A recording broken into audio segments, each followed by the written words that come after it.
Okay, so as you can see, the work on the inner fender well on the Honda is just about complete. I've got it all in primer. This is the area right here that was completely rusted out. Now, through the camera, this area probably now looks absolutely perfect. Looking at it up close, in person, it's not perfect, nowhere near. I was going to make this absolutely perfect, no waves, just absolutely perfect. But then I remembered, right here, you're going to have the battery support.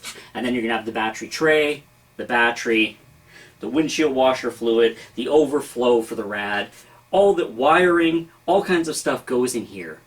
So when it gets to the point when this is actually all finished, you're never going to see any of this. So there was really no point in making this absolutely perfect. So through the camera, this may appear quite absolutely perfect, but it is far from perfect, and that's fine. This is not a museum quality restoration. This is just a restoration for myself, and I'm fine with the way it is. This is solid metal, not just bondoed over. So it was actually cut and welded correctly, as you saw in one of the earlier videos. So I have primed it. I've actually used the vinegar process to make sure that all the rust has been removed and will not come back. The vinegar process I'm going to leave for another video in the future. That one will be coming. I then used a zinc-based primer, then a regular paint primer. I applied the seam sealer to prevent any moisture from getting between the inner fender well and the frame, just the way the factory did it. So now this is completely solid, welded, and ready for paint. You know, I'd like to see that red, blue, green cock smoker do this with his duct tape.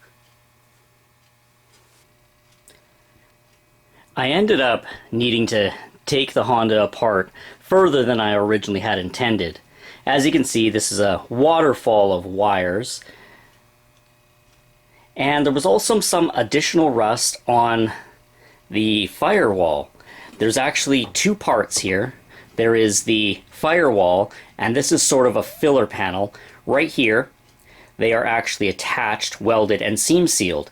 Well, there was in fact rust growing underneath the seam sealer. So I took this opportunity while the engine's out, everything's apart. Might as well do this while I'm at it. Why leave it till later when it's a real pain to get to? So all this area was stripped back, seam sealed, primed, and now ready for paint.